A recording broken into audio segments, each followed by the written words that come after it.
آج کی نشست کا پہلا سوال جو میں آپ سے پوچھنا چاہتا ہوں،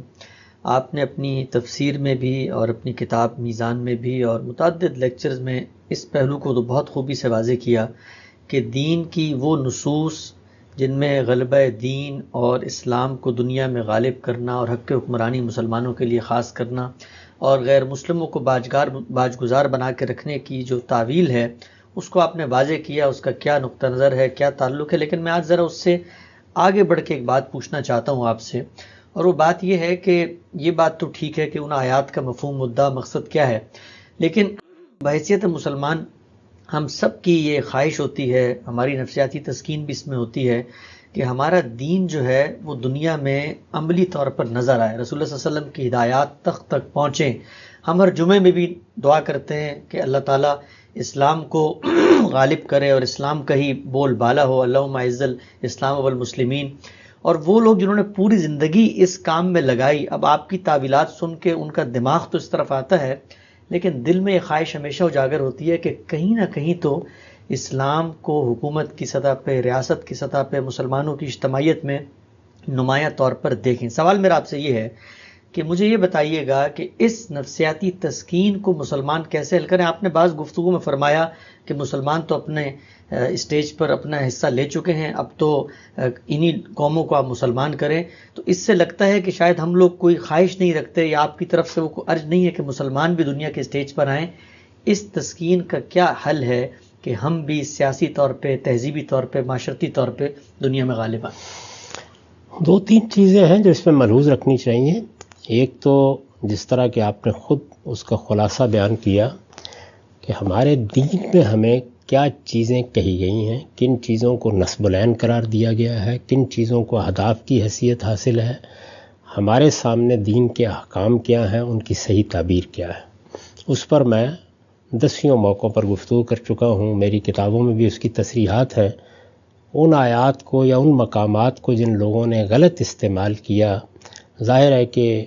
یہ بتانا کہ اس میں تعبیر کے پہلو سے کیا خرابی واقع ہوئی ہے، یہ بھی ہر صاحب علم یا دین کے ہر طالب علم کی ذمہ داری ہے، اور یہ ذمہ داری پوری کرتے رہنے چاہیے، کیونکہ ہمارے لیے ہدایت کا منبع اور سرچشمہ تو اللہ کی کتاب اور اللہ کے پیغمبر کے ارشادات ہی ہیں۔ ان میں اگر کوئی چیز بیان ہوئی ہے اور وہ غلط سمجھی جا رہی ہے یا اس کی تعویل میں کوئی غلطی ہو رہی ہے تو اس کو واضح کرنا دینی ذمہ داری ہے، یہ ایک پہلو ہے۔ دوسری چیز یہ ہے کہ فطری طور پر اگر میں ایک قوم سے تعلق رکھتا ہوں، میں ایک گروہ سے وابستہ ہوں، میرا کوئی قبیلہ ہے، تو میں یہ چاہتا ہوں کہ اس کو برتری حاصل ہو۔ یہ جو تفوق کی جبلت ہے یہ شخصی سطح پر بھی انسان کے اندر ہے، اور جیسے ہی وہ اپنی کوئی شناخت پیدا کرتا ہے تو اس سے بھی وابستہ ہو جاتی ہے۔ یہ اگر آپ دیکھیں تو دنیا کی تاریخ میں جس طرح افراد کو ہم جب کام کرتے دیکھتے ہیں تو یہ معلوم ہوتا ہے کہ سب سے بڑی قوت جو ان کے لیے جذبہ محرکہ بنتی ہے وہ یہی تفوق کی جبلت ہے۔ یعنی جس طرح جنس کی جبلت خرابیوں کی طرف لے جانے کا باعث بنتی ہے، انسان کے علو، انسان کے ارتقاء کی طرف جو چیز اس کو دھکیلتی ہے وہ یہ تفوق اور برتری کی جبلت ہے۔ تو اس کا ظہور شخصی زندگی میں بھی ہوتا ہے۔ یعنی یہ ایک الگ بحث ہے کہ یہ حدود سے تجاوز کر جائے تو ظلم بن جاتی ہے، عدوان بن جاتی ہے، تکبر بن جاتی ہے، لیکن ایک درجے میں انسان کے اندر جو مسابقت کا جذبہ پیدا کرتی ہے یا آگے بڑھنے کا ذوق پیدا کرتی ہے یا کچھ چیزوں کو حاصل کرنے کے لیے مہمیز کرتی ہے، وہ ظاہر ہے کہ یہی جبلت ہے۔ تو یہ شخصی سطح پر بھی اپنا اظہار کرتی رہتی ہے۔ آپ دیکھتے ہیں کہ ہر آدمی اس تگ و دو میں ہوتا ہے کہ وہ تعلیم پائے، وہ کوئی کاروبار کرے، وہ زیادہ سے زیادہ کمائے، وہ دوسروں سے بہتر زندگی بسر کرے، آسائشیں حاصل کرے، آرام کے مواقع اس کے پاس ہوں، دنیا کے اندر اللہ تعالیٰ نے جو کچھ بھی خیر پیدا کیا ہے وہ زیادہ سے زیادہ اکٹھا کرے۔ تو سارے انسان آپ کو اسی تگ و دو میں لگے ہوئے نظر آتے ہیں۔ طالب علموں کو دیکھیں، کاروباری لوگوں کو دیکھیں، افسروں کو دیکھیں، ملازمت کرنے والوں کو دیکھیں، یہ شخصی سطح پر اس جذبے کا ظہور ہے۔ یہی چیز میں نے آپ سے عرض کیا کہ جس وقت انسان اپنی ایک گروہی یا اپنی ایک مسلکی شناخت پیدا کرتا ہے یا قومی شناخت پیدا کرتا ہے یا قبائلی شناخت پیدا کرتا ہے تو اس سے وابستہ ہو جاتی ہے، اور یہ بالکل فطرت کا تقاضا ہے۔ تو لوگ اس کی جدوجہد کرتے رہے ہیں، کتنے قبیلے ہیں کہ جو دنیا پر چڑھ دوڑے، کتنی قومیں ہیں کہ جنہوں نے دنیا میں اپنا علم لہرانے کی کوشش کی، اور جب ان کے پاس کوئی طاقت آ گئی تو انہوں نے یہ چاہا کہ وہ دنیا بھر کو اپنے سامنے مغلوب دیکھیں۔ یہ چیز بھی دنیا میں ظہور پذیر ہو چکی، بڑی سلطنتیں قائم ہوئیں، بڑے فاتحین اسی طریقے سے نکلے، اور ان کے ساتھ بھی کیا چیز تھی؟ ایک قومی تفاخر کا جذبہ تھا۔ یہی چیز جس وقت آپ کسی مذہب کو اختیار کرتے ہیں تو بالکل فطری طریقے سے اس مذہب کے ماننے والوں کے اندر بھی پیدا ہو جاتی ہے۔ یعنی میں اگر پاکستان سے تعلق رکھتا ہوں تو آپ دیکھتے ہیں کہ دو ٹیمیں بھی اگر کسی میدان میں اترتی ہیں کھیل میں بھی، تو میرے جذبات وابستہ ہو جاتے ہیں، اور میں یہ چاہتا ہوں کہ پاکستان کی ٹیم یا میں جس ملک میں بھی رہتا ہوں اس کی کوئی اس طرح کی صورت ہے تو اسے فتح حاصل ہو۔ یہی چیز قوموں کی سطح پر جو ایک مسابقت ہے وہاں بھی نمودار ہوتی ہے۔ تو یہ بھی بڑا فطری جذبہ ہے، یعنی اس کی کوئی مذمت کرنے کی ضرورت نہیں ہے۔ یہ مذہبی بنیاد پر ہو، یہ قومی بنیاد پر ہو، یہ قبائلی بنیاد پر ہو، ہمارا دین جو تعلیم ہمیں دیتا ہے وہ یہ ہے کہ اس کو ہمیشہ حق کا تابع رہنا چاہیے۔ اس میں انصاف کے خلاف کوئی کام نہیں ہونا چاہیے، اس میں کسی کے خلاف ظلم اور عدوان نہیں ہونا چاہیے، اس میں کسی کو نقصان پہنچانے کی کوئی خواہش نہیں ہونی چاہیے۔ یہ کھلے میدان کا مقابلہ ہو اور اس میں مسابقت اور رشک کے جذبات تو ہوں، لیکن حاسدانہ جذبات نہ ہوں، ظالمانہ اقدامات نہ ہوں۔ اگر یہ چیز نہیں ہے تو یہ جبلت اپنا اظہار کرتی ہے، شخصی زندگی میں بھی کرتی ہے۔ ایک شاعر آپ دیکھتے ہیں کہ وہ شعر کہہ لیتا ہے تو اس کی خواہش ہوتی ہے کہ ساری دنیا کو اٹھا کے سنائے اور لوگ داد دیں اس کو۔ تو انسان چاہتا ہے، یہ انسان کے اندر یہ چیز موجود ہے، حدود میں رہے، دوسروں کے لیے ظلم و عدوان کا ذریعہ نہ بنے، کسی کی جان مال آبرو کے لیے خطرہ نہ بنے۔ تو یہ ایک جائز جذبہ ہے، اس کا اظہار افراد بھی کرتے ہیں، قومیں بھی کرتی ہیں، اور قومیں اپنی ہر شناخت کے لحاظ سے کرتی ہیں، نسلی شناخت کے لحاظ سے بھی کرتی ہیں، اسی طرح وطنی شناخت کے لحاظ سے بھی کرتی ہیں، اور مذہبی اور مسلکی شناخت کے لحاظ سے بھی کرتی ہیں۔ ایک ہی مذہب کے ماننے والوں میں مختلف گروہ پیدا ہو جاتے ہیں، یعنی کوئی حنفی ہے، شافعی ہے، مثال کے طور پر کوئی اشعری ہے، کوئی ماتریدی ہے، کوئی دیوبندی ہے، کوئی بریلوی ہے۔ تو ان کے اندر بھی یہ چیز ہوتی ہے کہ ہمارا مسلک، ہمارا نقطہ نظر، اس کو دوسروں کے مقابلے میں ایک برتری اور تفوق حاصل۔ تو یہ میں نے عرض کیا کہ فطری چیز ہے، اس فطری چیز کا فطری حدود میں اظہار ہو، خواہش ہو، اس کو کوئی کنڈم نہیں کرتا۔ اچھا، ضرور اس میدان میں اتریں اور جد و جہد کریں، یہ دوسری چیز۔ تیسری چیز جو اس میں معافی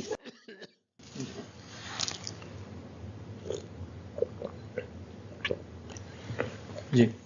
تیسری چیز جو اس میں ملحوظ رکھنے کی ہے وہ یہ ہے کہ آپ جس میدان میں بھی آگے بڑھنا چاہتے ہیں اس کے لیے قدرت کے قوانین کا مطالعہ کریں۔ یعنی اللہ تعالیٰ نے اگر کسی میدان میں آگے بڑھنے کے لیے کوئی ایسی صلاحیت کو شرط بنا دیا ہے جو وہ خاص خاص لوگوں ہی کو دیتا ہے، یعنی میں اگر یہ فیصلہ کر لوں کہ مجھے سائنس میں کمال حاصل کرنا ہے لیکن میرا ایپٹیچیوڈ وہ نہیں ہے، میرے اندر اس کا فطری رجحان نہیں ہے، یا کوئی آدمی یہ کہے کہ مجھے غالب کی طرح کا شاعر بننا ہے، لیکن شعر کہنا تو ایک طرف رہا، موضوع کلام کو اپریشیٹ کرنے کی صلاحیت بھی نہیں رکھی گئی۔ تو ایک یہ دیکھنا چاہیے کہ کیا فی الواقع آپ کے اندر وہ صلاحیت موجود ہے، اس کے لیے جو ضروری حالات چاہیے کیا وہ آپ کو میسر ہیں، اور اگر میسر نہیں ہے تو کیا آپ کے پاس وہ مواقع ہیں کہ جن سے آپ ان حالات کو سازگار کر سکتے ہیں۔ یہ دونوں باتیں دیکھنے کی ہوتی ہیں، فرد کی حیثیت سے بھی، قومی حیثیت سے۔ تو جو اگلی بات میں کہہ رہا ہوں وہ یہ ہے کہ جب بھی آپ دنیا کے اندر برتری چاہتے ہیں، آگے بڑھنا چاہتے ہیں، مسابقت اختیار کرنا چاہتے ہیں، تو آپ کا یہ اقدام حقیقت پسندانہ ہونا چاہیے۔ ٹھیک جائزہ لیں کہ آپ کہاں کھڑے ہیں۔ اس وقت مسلمانوں کا حال یہ ہے کہ وہ علم اور اخلاق کے لحاظ سے آخری درجے کی پستی میں جا چکے ہیں۔ اس میں ایک خواب میں دیکھوں، ایک آپ دیکھیں، ہماری قومیں دیکھیں، تو وہ خواب خواب رہیں گے، وہ شرمندہ تعبیر نہیں ہو سکتے۔ میں نے عرض کر دیا کہ یہ جذبہ تو فطری جذبہ ہے کہ ہم آگے بڑھیں، ہمیں دنیا میں بڑا مقام حاصل ہو، جذبہ تو اپنی جگہ قابل قدر ہے، لیکن یہ مطالعہ کیا جائے گا نا کہ کیا اس وقت ہمارے حالات ایسے ہیں کہ ہم یہ خواب دیکھیں۔ یعنی اگر یہ خواب اس طرح دیکھا جائے کہ کہ حالات کا صحیح تجزیہ کیا ہے، مرض کی شناخت کی ہے، زوال کے اسباب متعین کیے ہیں، اور یہ سمجھ لیا ہے کہ علم اور اخلاق میں برتری حاصل کرنی ہے، کیونکہ قوموں کے عروج و زوال کا فیصلہ اسی پہ ہوتا ہے۔ تو آپ صحیح میدان میں جدوجہد کریں گے، اس صحیح میدان میں جدوجہد جب آپ کریں گے تو اس سے کوئی خرابی پیدا نہیں ہوگی، اس سے اپنے لیے کوئی خطرات پیدا نہیں ہوں گے، اس سے کوئی غیر حقیقت پسندانہ اقدام نہیں ہوگا۔ ظاہر ہے علم میں برتری حاصل کرنے میں کوئی فساد نہیں پیدا ہوتا، کوئی بدامنی پیدا نہیں ہوتی۔ اخلاق میں برتری حاصل کرنے میں بھی کوئی چیز نہیں ہے۔ تو فرد کرے، افراد کے مجموعے کریں، قبیلے کریں، گروہ کریں، قومیں کریں، جائزہ لیں اپنا اور اس میں آگے بڑھنے کی صحیح کریں۔ تو راستہ ٹھیک متعین ہو، حالات کا بالکل صحیح تجزیہ ہونا چاہیے، یہ چیز لازم ہے۔ ہم مسلمانوں کا جو بڑا مسئلہ ہے وہ یہ ہے کہ ہم یہ جائزہ لینے کے لیے تیار نہیں ہوتے۔ ہم یہ چاہتے ہیں کہ بس ماضی کی جو کچھ بھی عظمت رفتہ تھی وہ کہیں آسمان سے نازل ہو جائے۔ اللہ کا ایک قانون ہے، اس کے مطابق ہی ہے۔ تو میں نے کبھی یہ نہیں کہا، اور میں اس کا اعتراف کرتا ہوں کہ خود میرے اندر اس کی شدید خواہش ہے کہ ہماری قوم میں علم اور اخلاق کے لحاظ سے بہتری آئے،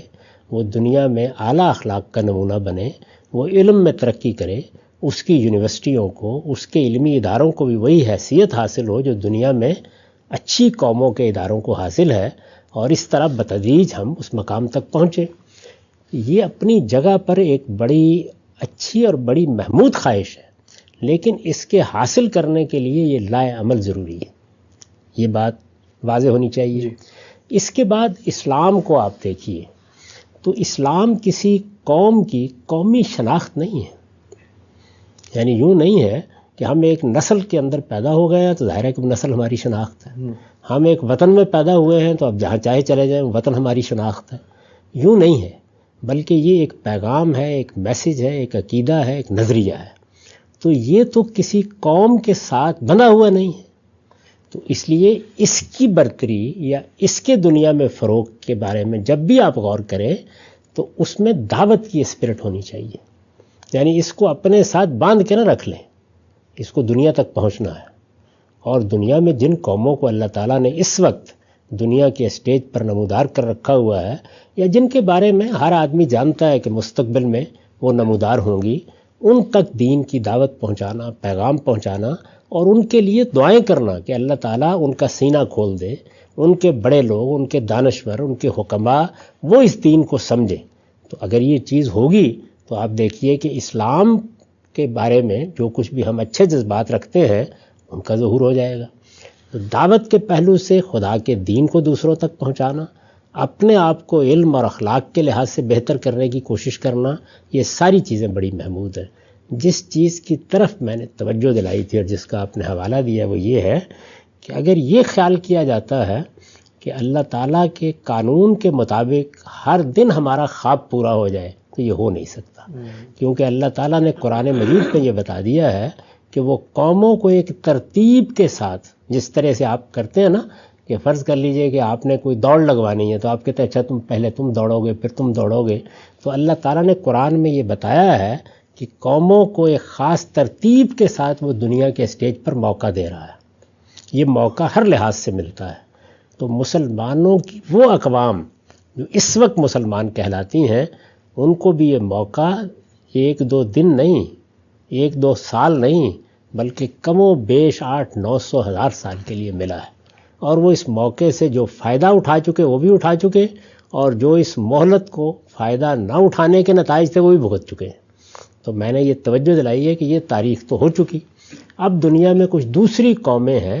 کہ جو اس میدان میں اللہ تعالیٰ نے نمودار کر دی ہیں، وہ اس اسٹیج پر کھڑی ہیں، ان تک خدا کا پیغام اور خدا کی دعوت پہنچانی چاہیے۔ اس کا ہرگز یہ مطلب نہیں ہے کہ اپنے آپ کو بہتر کرنا یا اپنی تعمیر کے لیے جدوجہد کرنا یا اپنے آپ کو علم و اخلاق کے لحاظ سے تزکیہ و تطہیر کے مراحل سے گزارنا، اس کی کوئی نفی کی جا رہی ہے۔ یہ کام بھی جاری رکھیے، اور میں نے کئی مرتبہ یہ عرض کیا ہے کہ بعض قومیں ہمارے ہاں، یعنی اس وقت کوئی 50-55 کے قریب ملک ہیں جو ہمارے ہاں اقتدار رکھتے ہیں یا جن کی اپنی حکومتیں قائم ہیں جہاں مسلمانوں کی اکثریت ہے، تو ان میں 2-4 ملک ایسے ہیں کہ جنہوں نے ترقی بھی کی ہے، جنہوں نے اپنے آپ کو بہتر بھی بنایا ہے۔ تو اس دائرے میں کہ آپ کی قومی زندگی اچھی ہو، آپ دنیا میں ایک ترقی یافتہ قوم کے منصب پر فائز ہوں، آپ کی طرف لوگ رجوع کریں، آپ کے ہاں علم و اخلاق میں بہتری ہو، یہ چیز ناقابل حصول نہیں ہے۔ دنیا کے سٹیج کے اوپر آپ برتری کے مقام پر آ جائیں، یہ اس پر تبصرہ کرتے ہوئے میں نے کہا کہ وہ موقع آپ لے چکے۔ اب دنیا کی کچھ اور قوموں کو صدیوں تک اللہ نے یہ مہلت دے رکھی ہوئی ہے، دیکھیے، نہیں کہا جا سکتا کہ کبھی کسی اور کا موقع بھی آ جائے۔ ٹھیک ہے صاحب، بہت ہی تفصیل سے آپ نے اس موضوع پہ اظہار خیال کیا۔ کچھ چیزیں ضمنی طور پہ مزید بھی سمجھنا چاہتا ہوں۔ آپ نے فرمایا کہ یہ خواہش ہونا بہت فطری چیز ہے، لیکن اس کو روبہ عمل کرنے کے کچھ قوانین ہیں، ان پہ ہمیں چلنا پڑے گا۔ تو پھر مجھے یہ بتائیے کہ خلافت کے بارے میں آپ کا تصور لکھا پڑا موجود ہے، جو دینی نصوص سے لوگ استدلال کرتے ہیں، اس پر کیا آپ کا نیریٹو ہے؟ لیکن کیا دین سے الگ رکھ کے بھی مسلمان یہ خواب دیکھ سکتے ہیں، یہ انہیں دیکھنا چاہیے ہے کہ کیوں نہ خلافت کا ایک انسٹیٹیوشن قائم ہو اور تمام ممالک، تمام مسلمان ایک جمعیت کے طور پر دنیا کے اسٹیج پر ایک مضبوط قوت کی طرح سامنے آئے؟ خواب دیکھا جا سکتا ہے دین کے تصورات سے علیحدہ کر کے؟ دیکھیے، بات یہ ہے کہ آپ نے دیکھا کہ یورپی یونین قائم ہوئی تو اسی دنیا میں قائم ہوئی، اسی زمانے میں قائم ہوئی۔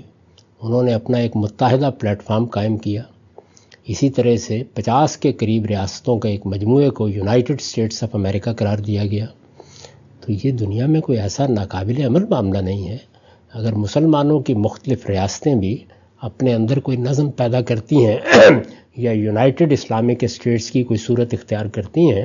یا اس کا خواب دیکھتی ہیں، تو یہ بھی بہت اچھی بات ہے، ضرور ہو، لیکن یہ کیسے ہوگا؟ اس کے لیے بھی آخر کوئی عملی مقدمات ہوں گے نا۔ تو میں نے اس سے پہلے بھی عرض کیا تھا کہ اگر مسلمان اس کی اس وقت کوئی عملی صورت دیکھیں تو کیا وہ یہ ہے کہ کوئی ایک قوم نکل کھڑی ہو، پھر آپ گھوڑوں پر سوار ہو جائیں اور سارے ممالک کو فتح کر کے اس پر اپنا پرچم لہرا دیں۔ اس کا دور گزر گیا۔ آگے کیا ہوگا، اگلے زمانوں میں کیا چیزیں دوبارہ نمودار ہو جائیں گی، وہ ابھی مستقبل کے پردے میں ہے۔ اس وقت تو صورتحال یہ ہے کہ فتوحات کے ذریعے سے اس طرح کی بڑی سلطنتیں قائم کرنا، جیسی عباسیوں کی خلافت تھی، بنو امیہ کی خلافت تھی یا عثمانیوں کی خلافت تھی، یہ اب ماضی کی بات ہو گئی، اس کا تو کوئی امکان نہیں۔ اچھا، رہ گئی یہ بات کہ اس وقت کی مسلمان حکومتوں کے مفادات یا ان کی معاشی سطح ایسی ہو جائے کہ مفادات ہی اس بات کا تقاضا کر رہے ہوں کہ وہ جمع ہو جائیں، بظاہر اس کے کوئی آثار نظر نہیں آ رہے۔ دوسری بات، اب ظاہر ہے کہ آپ اگر اس کی نفسیاتی تسکین کے پہلو سے کوئی اچھا لائے عمل چاہتے ہیں تو میں کئی بار عرض کر چکا کہ وہ بات مولانا وحید الدین خان جو ہیں انہوں نے فرمائی تھی اور بالکل ٹھیک فرمائی تھی۔ قابل عمل راستہ صرف وہی ہے، اور وہ راستہ کیا ہے کہ آپ کے ہاں حرمین کے منصب قیادت پر اس وقت جو لوگ فائز ہیں وہ اپنی سیادت، اپنی حکومت، اپنی بادشاہت کو اسی طرح آئینی حکومت اور بادشاہت بنا لیں جس طرح کہ برطانیہ عظمیٰ نے بنا لیا، اور سارے مسلمان ملکوں کے ساتھ وہ تعلق قائم کر لیں، اور مسلمان ملک بھی کر لیں جو برطانیہ عظمیٰ کی بادشاہت کا کینیڈا اور آسٹریلیا کے ساتھ۔ واحد قابل عمل راستہ یہی ہے۔ پھر خلیفۃ المسلمین کا لقب بھی اختیار کیا جا سکتا ہے، خادم الحرمین ہے تو وہ بھی بن سکتے ہیں، لیکن یہ دونوں اقدامات کیا کرنے کے لیے تیار ہیں؟ یعنی وہ اپنے آپ کو ایک آئینی بادشاہت میں بدلنے کے لیے تیار ہیں، اپنے ہاں ایک جمہوری حکومت قائم کرنے کے لیے تیار ہیں، اور باقی مسلمان ممالک کیا ان کی یہ حیثیت تسلیم کرنے کے لیے تیار ہیں؟ تو ایک پرامن قابل عمل بنا بنایا راستہ یہ ہے، مسلمان اختیار کرنا چاہتے ہیں ضرور کریں۔ باقی یہ کہ اب کوئی علم لے کے نکلے اور کوئی سلاجقہ کی حکومت کر دے، کوئی خوارزم شاہیوں کی حکومت قائم کر دے، وہ زمانہ گزر چکا۔ ٹھیک ہے سر، اس موضوع کا آخری سوال جو میں آپ سے پوچھنا چاہتا ہوں وہ یہ ہے، آپ نے بڑے اصرار سے فرمایا کہ علم کے اندر، اخلاق کے اندر برتری پیدا ہوگی، اس میں افزونی ہوگی، تبھی آپ آگے بڑھ سکتے ہیں۔ ہم نے دیکھا کہ مسلمان ملکوں کی اگرچہ دیگر گون صورت ہے، لیکن بعض ممالک نے اس میں بہتری کی۔ ایک بڑی نمایاں مثال اس میں ترکی کی ہے، معاشی لحاظ سے بھی مضبوط ہے، یونیورسٹیاں بھی آگے بڑھ رہی ہیں، اخلاقی لحاظ سے بھی باقی مسلم ممالک کی نسبت ہمیں آگے نظر آتا ہے۔ یہی چیز ہے کہ وہ ان کو مہمیز فراہم کری۔ ہم دیکھتے ہیں کہ ترکی کی قیادت اب دنیا کے اسٹیج پر مسلمانوں کی ایک نمائندہ قیادت بننے کے لیے ابھر رہی ہے۔ اس کو آپ کیسے دیکھتے ہیں کہ وہاں پر تو ایک معاملے نے خود تکوینی طور پہ آرگینکلی ایک معاملہ آگے بڑھا ہے، تو کیا ترکی کو اب آگے بڑھ کے اسٹیج کو آکوپائی کرنا چاہیے؟ دیکھیے یہ بات جو ہے یہ کسی کے محض یہ خواہش پیدا کرنے سے نہیں ہوگی، اس کے لیے بہت سے تاریخی عوامل ہوتے ہیں۔ جس تجویز کی طرف میں نے اشارہ کیا، تاریخی عوامل اس کے حق میں فیصلہ کر چکے ہوئے ہیں، یعنی حرمین کو جو حیثیت حاصل ہے وہ ظاہر بات ہے کہ فطری طور پر حاصل ہے۔ اس سے پہلے اگر ترکی مرکز بنا تھا تو وہ عثمانیوں کی فتوحات کے نتیجے میں بنا تھا، فتوحات کا دور گزر گیا۔ تو اب تو کوئی پس منظر، کوئی ماضی، کوئی مذہبی بنیاد، کوئی ثقافتی بنیاد ہوگی نا، تو وہ بنیاد حرمین کو حاصل ہے، اس سے پہلے حاصل ہے۔ یعنی اگر کسی کو کہا جائے کہ مسلمانوں کا قلب کیا ہے تو یہی کہ نا جزیرہ نما عرب، وہاں پہ حرم ہے، وہاں پہ رسالت مآب صلی اللہ علیہ وسلم کا شہر ہے، تو ایک فطری پس منظر اس کو حاصل ہو چکا ہوا ہے۔ وہاں پر اتفاق، حسن اتفاق کہیے، سوء اتفاق بادشاہت بھی ہے۔ بادشاہت میں یہ خوبی ہوتی ہے کہ وہ وحدت کا ایک سمبل بن سکتی ہے، اس لیے کہ جو لوگ آپ 5 سال کے لیے منتخب کرتے ہیں یہ ممکن نہیں ہوتا ان کے لیے۔ میں نے اسی لیے برطانیہ عظمیٰ کی مثال دی۔ کینیڈا اور آسٹریلیا جیسے ممالک ملکہ برطانیہ کو یہ حیثیت دیتے ہیں، تو آپ کے لیے آسان راستہ وہ ہے۔ اسی لیے میرے نزدیک اگر اس چیز کو حاصل کرنا ہے تو پھر آسان راستے کی طرف جانا چاہیے، یعنی وہ راستہ جس کے پیچھے تاریخی عوامل ہیں، جو اپنی ثقافتی بنیادیں رکھتا ہے، جس کے ساتھ مسلمانوں کے جذبات ویسے ہی وابستہ ہیں، جس کی برتری قبول کرنے کے نتیجے میں، یعنی خواہ وہ آئینی برتری ہو، قبول کرنے میں کوئی نفسیاتی رکاوٹ پیش نہیں آئے گی۔ اگر آپ یہ سمجھیں کہ فلاں ملک ترقی کرے گا اور وہ باقی سارے مسلمان ملکوں کے اوپر حکومت اپنی قائم کر لے گا تو کیسے کرے گا؟ یعنی فتوحات کے علاوہ کوئی راستہ نہیں ہے، اس سے پہلے بھی اس کے بغیر نہیں ہوا تھا، اور جب فتوحات کے نتیجے میں بھی ہوا تھا تو کتنے بڑے بڑے علاقے تھے جنہوں نے اس کو قبول کرنے سے انکار کر دیا تھا، یعنی ہندوستان تک تو وہ کبھی نہیں پہنچا۔ تو اس لیے حقیقت کی دنیا میں کھڑے ہو کے باتیں کرنی چاہیے۔ یہ نہیں ہے کہ کوئی ایک ملک اگر ترقی کر جائے گا اور وہ برتر ہو جائے گا تو اس کے بعد باقی سارے کے سارے سرنگوں ہو جائیں گے۔ اگر یہی بات ہے تو اس وقت کے ترقی یافتہ ممالک جن کو آپ نے اپنے علاقوں سے نکالا ہے، آزادی کی تحریکیں چلا کر ان کو واپس بلا لیں، ویسے ہی مسئلہ حل ہو جائے گا۔ ایسے نہیں ہوتا۔